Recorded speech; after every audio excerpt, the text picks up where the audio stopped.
Hi guys, সহজ পড়াশোনা চ্যানেলে তোমাদের স্বাগতম। আমাদের আজকের আলোচনা ও প্র্যাকটিসের বিষয় হলো combined board 2018, Rajshahi board, Comilla board, Barishal board এবং চট্টগ্রাম বোর্ডের 4 নাম্বার টপিকের ABCDE নাম্বার কোয়েশ্চেন। টপিকটা হচ্ছে complete the sentence using suitable close বা ফ্রেজ নিয়ে। অনেকের এই টপিকটাকে নিয়ে আলাদা একটা ভয় কাজ করে।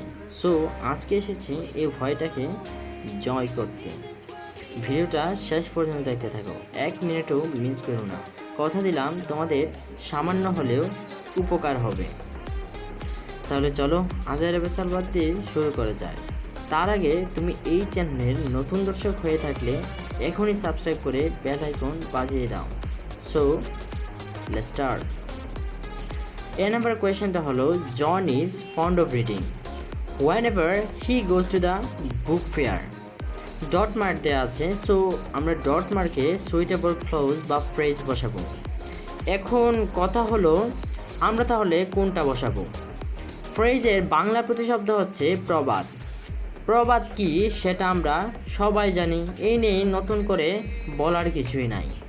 আমরা যদি বাক্যটা লক্ষ্য করি তাহলে তার অর্থ দাঁড়ায় জন বই পড়তে ভালোবাসে বা বইপ্রেমী। হোয়াইনেভার এর অর্থ হচ্ছে যখনই, আর ফেয়ার অর্থ হচ্ছে মেলা। তাহলে whenever he goes to the book fair এর অর্থ দাঁড়ায় হচ্ছে যখনই সে বই মেলায় যায়।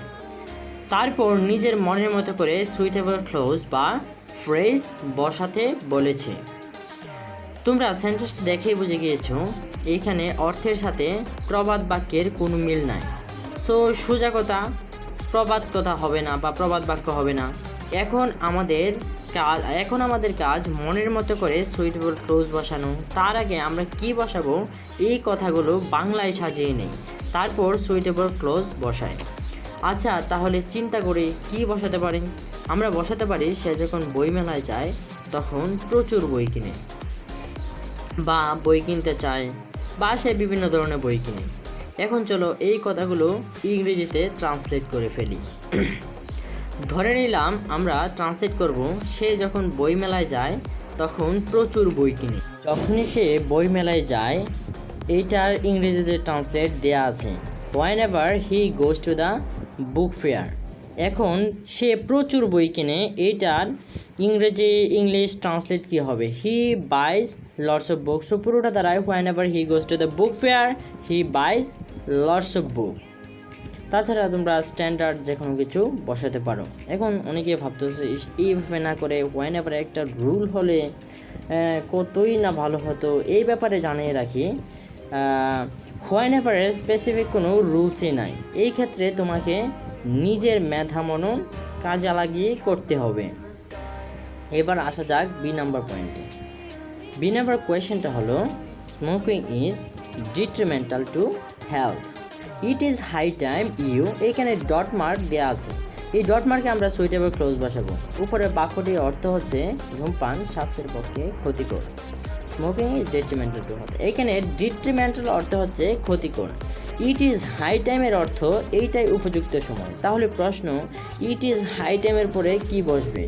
এইখানে তোমরা নিজের মনের মতো করে অনেক কিছুই বসাতে পারো, যেমন এইটাই উপযুক্ত সময় তোমার ধূমপান ত্যাগ করা, বা এই অভ্যাস ত্যাগ করা, বা আবার বলতে পারো এই অভ্যাস বন্ধ করা। কিন্তু এইখানে ইট ইজ হাই টাইম একটা রুল আছে, তোমাকে এই রুল অনুযায়ী ট্রান্সলেট করতে হবে। সো রুলটা হলো, বাকি ইট ইজ টাইম বা ইট ইজ হাই টাইম থাকলে ইট ইজ টাইম অথবা ইট ইজ হাই টাইমের পরে একটা সাবজেক্ট প্লাস ভার্বের পাস্ট ফর্ম বসাতে হয়। It is high time plus subject plus ভার্বের past form plus object plus extension. So আমরা ট্রান্সলেট করব, এইটাই উপযুক্ত সময় তোমার এই অভ্যাস বন্ধ করা। আনসারটা হবে it is high time you stop the habit. লক্ষ্য করো, ইট ইজ হাই টাইমের পর সাবজেক্ট হিসাবে ইউ এবং ভার্ব স্টপের পাস্ট ফর্ম স্টপ বসেছে। আমার মনে হয় তোমার এই রুলটা একদম ক্লিয়ার। চলো পয়েন্ট সিতে যাওয়া যায়। হলো, the students saw the teacher, no sooner had the teacher enter the classroom then. এখন আমরা সুইটেবল ক্লোজ বসাবো। সেন্টেন্সটার বাংলা অর্থ দাঁড়ায় হচ্ছে ছাত্ররা শিক্ষককে দেখেছিল। শিক্ষক ক্লাসে প্রবেশ করতেই। আচ্ছা, তারপর কি হবে ভাবো তো। সাধারণতই ছাত্ররা উঠে দাঁড়াবে, কিন্তু এইখানে একটা রুল আছে, মনে রাখবে নো সুনার হেডের পর ভার্বের পাস্ট ফর্ম থাকলে এবং পরে যদি দেন থাকে, তাহলে দেনের পর একটা সাবজেক্ট প্লাস ভার্বের পাস্ট ফর্ম বসে। লক্ষ্য করো, নিচে লক্ষ্য করো, প্রথম অংশের ভার্বটা হলো পাস্ট ফর্মে, তাই নো সুনার হ্যাড প্লাস ভার্বের past form plus object plus then থাকলে পরের অংশ হবে সাবজেক্ট প্লাস ভার্বের পাস্ট ফর্ম। তাহলে সুইটেবল ক্লজটা হবে no sooner had the teacher enter the classroom then they stood up. শিক্ষক ক্লাসে প্রবেশ করতেই ছাত্ররা উঠে দাঁড়ালো। ডি নাম্বার কোয়েশ্চেনটা হলো birds fly in the sky I wish. তো আই উইশের পরে কি বসবে? এইখানে লক্ষ্য করো, বাক্যটা হলো অলিক কল্পনা জাতীয় বাক্য। এর অর্থ দ্বারায় পাখি আকাশে উড়ে। আমার ইচ্ছা, সো আমি বলতে পারি আমার ইচ্ছা আমি যদি পাখি হতাম। সুপারম্যান আকাশে উঠতে পারে, আমি যদি সুপারম্যান হতাম। মেসি খুব ভালো ফুটবল খেলে, আমি যদি মেসি হতাম। এই বাক্যগুলো অলিক কল্পনা জাতীয়, কারণ আমি চাইলেই পাখি বা সুপারম্যান হতে পারবো না, বাস্তবে সম্ভব নয়। এই ধরনের বাক্যে সবসময় আই উইশের পরে একটা সাবজেক্ট প্লাস ভার্ব হিসাবে ওয়ার প্লাস অবজেক্ট বসে। আমরা ট্রান্সলেট করব, আমি যদি পাখি হতাম এই কথাটাকে, I wish I were a bird. E number পয়েন্টের কোয়েশ্চেনটা হলো my mother was a philanthropist, she love to live among the poor villager. হচ্ছে জনহিতৈষী ব্যক্তি, সো পরের কথাও জনহিতৈষীমূলক হতে হবে। She love to live among the poor villagers এর অর্থ হলো তিনি গ্রাম্য গরিব মানুষের মাঝে বাস করতে পছন্দ করতেন। সো দ্যাট অর্থ হচ্ছে যাতে।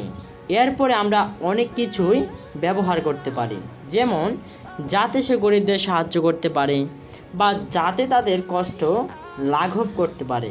এইসব এইখানে একটা রুল প্রয়োগ হয়েছে, লক্ষ্য করি সো দ্যাটকে।